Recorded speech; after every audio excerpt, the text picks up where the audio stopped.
တွေးခေါ်ပညာရက်ကလေးတစ်ခုသူက logic ကြစဉ်းစားတဲ့ဟာလေးရှိတယ်အဲ့ဒါကဘာလဲဆိုတော့အရာအားလုံးကလောကမှာရှိတဲ့အရာအားလုံးကပြောင်းလဲနေကြတယ်တဲ့မပြောင်းလဲဘူးဆိုတဲ့အရာတစ်ခုရှိတယ်တဲ့အဲ့ဒါကဘာလဲဆိုတော့ပြောင်းလဲခြင်းတဲ့ဒီအတွေးလေးဖြစ်ပါတယ်ဆိုတော့ကျွန်တော်တို့နေထိုင်တဲ့လောကကြီးကိုကြည့်တဲ့အခါမှာအရာအားလုံးကပြောင်းလဲနေတယ်အဲ့ပြောင်းလဲနေတာကိုမပြောင်းလဲပါဘူးလို့မြင်နေနိုင်ခြင်းဒီကျွန်တော်တို့ရဲ့ဘဝအသက်တာမှာလောကမှာနေထိုင်တော်ညာလဲအမှန်တရားကိုမသိရှိခြင်းဖြစ်တယ်ဒါကြောင့်မလို့ everything is changing nothing is permanent only permanent thing is changing ပြောင်းလဲနေခြင်းဟာပါတဲ့ထာဝရတည်မြဲတဲ့လောကအသက်တာမှာရှိနေတဲ့အခါမှာအသက်ရှင်တဲ့အခါမှာပြောင်းလဲနေပါလားလို့ကျွန်တော်တို့လက်ခံခြင်းကိုကျွန်တော်တို့ရဲ့လောကအသက်တာ၌နေထိုင်ရခြင်း၌မှန်ကန်သောအသည့်တရားကိုရှာဖွေတွေ့ရှိခြင်းဖြစ်တယ်ဆိုတဲ့အချက်ကလေးဖြစ်ပါတယ်။ဘာကြောင့်ဒီကနေ့ဒီအကြောင်းအရာလေးကိုဝေမျှရလဲဆိုရင်ဘဝမှာကျွန်တော်တို့တွေဟာပြောင်းလဲမှုကိုလက်မခံနိုင်မဲနဲ့အစွဲတစ်ခုနဲ့ဘဝအသက်တာကိုရှင်သန်ကြတဲ့အခါမှာဘုရားသခင်ပေးတဲ့နေ့တစ်နဲ့ကျေးဇူးတော်အသက်မှာကျွန်တော်တို့ဝမ်းသာပျော်မြူးခြင်းကျေးဇူးတော်ချီးမွမ်းခြင်းနဲ့မနေနိုင်တဲ့ဘဝအသက်တာလေးကိုကျွန်တော်တို့ကိုဒီနေ့မိမောင်းထိုးပြပါတယ်။ပထမအဖြစ်ပြက်လေးကတော့ဘာလဲဆိုတဲ့အခါကျရင်ယောသပ်လို့ခေါ်တဲ့ဂျိုးဇက်ရဲ့အဖြစ်ပြက်လေးဖြစ်ပါတယ်။ဂျိုးဇက်ကိုသူ့ရဲ့ညီကိုတွေကရောင်းစားခဲ့တယ်။ဂျိုးဇက်ရဲ့ဘဝမှာတခါတဲ့ဒုက္ခတွေပေါင်းစုံရင်ဆိုင်ပြီးတော့ထောင်ထဲကျလိုက်အစေခံကြိုဖြစ်လိုက်နဲ့အဂုတ်တုပြည်ကြီးမှာသူ့ဘဝကြီးကိုကစားခဲ့ရတယ်။နောက်ဆုံးပိတ်ဘုရားသခင်ရဲ့ကောင်းမြတ်တော်မူခြင်းကြောင့်ယောသပ်ကဘာဖြစ်လဲဆိုရင်ဘယင်ပြီးသွားလို့ရှိရင်အဂုတ်တုပြည်မှာယာတုကြည့်တဲ့အဆင့်ကိုရောက်လာတဲ့အချိန်မှာသူ့ကိုတစ်ချိန်တစ်ခါကဘဝကိုမှုန်တိုင်းတွေကြမ်းအောင်လုပ်ပြီးရောင်းစားခဲ့တဲ့ညီကိုတွေကသူ့ရှိကိုပြန်လာပြီးအကူအညီတောင်းခံရတဲ့အချိန်ဖြစ်ပါတယ်ကျွန်တော်တို့ကြားခဲ့ရတဲ့2ရက်3ရက်ကကျမ်းစာတွေမှာယောသပ်ရဲ့အကြောင်းမှာဘာကြားနေလဲဆိုရင်ယောသပ်ကသူ့ကိုဘဝမှုန်တိုင်းတွေပေးခဲ့တဲ့သူ့ရဲ့ညီကိုတွေကိုစမ်းသပ်တဲ့အကြောင်းတွေကြားရပါတယ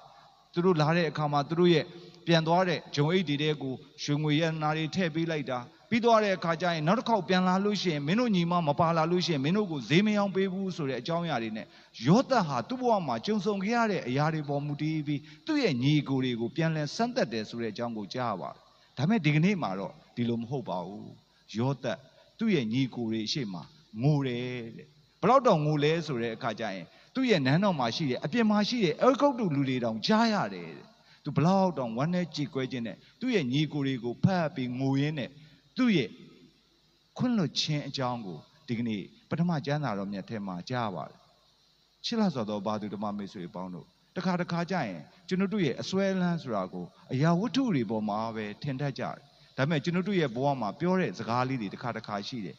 ခွတ်လွတ်နိုင်ပါတယ်တဲ့မေ့ပြောက်လို့မရဘူးတဲ့ဆိုတော့ဒီကနေ့နှုတ်ကပတ်တော်ကကျွန်တော်တို့တူးစီကိုတတိပေးတယ်နေ့သက်မှာကျေးဇူးတော်အသက်နဲ့ဘုရားသခင်ကိုကျေးဇူးတော်ချီးမွမ်းခြင်းနဲ့နေနိုင်သလားဆိုတဲ့အသက်တာဟာဒီနေ့ယောသပ်အဖြစ်ကျွန်တော်တို့တူးစီကိုတတိပေးပါတယ်ဒီကနေ့ဧဝံဂေလိကျမ်းစာတော်မြတ်ထဲမှာလည်းဒီအကြောင်းအရာပဲကြားပါတယ်အိမ်နေ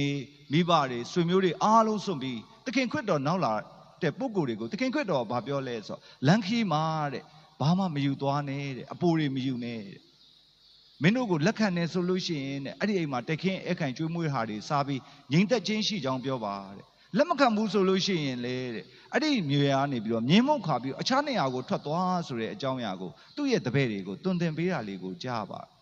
ါဒီအကြောင်းအရာမှာဘာတွေ့ရလဲဆိုတဲ့အခါကျရင်သခင်ခရစ်တော်ကိုချစ်လို့ခေါ်လို့အနောက်လိုက်ခဲ့တဲ့ပုံကိုယ်တွေတောင်မှပဲနေ့စဉ်ဘဝအသက်တာ၌တွေ့ကြုံရတဲ့ဆွဲလန်းခြင်းတွေကိုစွန့်လွတ်ပြီးအောင်မြင်ခြင်းကြရှုံးခြင်းတွေဆိုတာဟာဘုရားသခင်ပေးပါလားဆိုတဲ့အကြောင်းအရာကိုသိရှိပြီးဘုရားရဲ့အလိုတော်လမ်းတိုင်းနေ့သက်မှာကျေးဇူးတော်အသစ်နဲ့ရှောက်လန်းဖို့အတွက်တိုက်တွန်းထားတဲ့နှုတ်ကပတ်တော်ပဲဖြစ်ပါတယ်ဒါကြောင့်မလို့ခရစ်တုသခင်၌ချစ်ခင်လေးစားပါသောဘာသူဓမ္မမိတ်ဆွေပေါင်းတို့ဒီနေ့ကျွန်တော်တို့ကိုပေးတဲ့နေ့သက်နဲ့ကျေးဇူးတော်အသစ်မှာလွတ်လပ်ကြီးနဲ့ဘုရားသခင်ကိုချီးမွမ်းခြင်းဝမ်းမြောက်ခြင်းနဲ့အသက်ရှင်ခြင်းနဲ့ကျွန်တော်တို့ထဲမှာဆွဲလန်းလာတဲ့အရာတွေအားလုံးကိုတတိလေးနဲ့ရှောင်ကျဉ်ပြီးဘုရားသခင်ရဲ့ကျေးဇူးတော်နဲ့ကြော်လွှားနိုင်အောင်ဒီနေ့ဘဝသက်တာမှာအတူတူကြိုးစားရအောင်လို့အားလုံးကိုဖိတ်ခေါ်လိုက်ပါတယ်ကျွန်တော်တို့ဦးစီကိုဘုရားကောင်းကြီးပေးပါစေအားလုံးကျေးဇူးပြုမတ်တရက်လက်ဆုပန်ကြပါစို့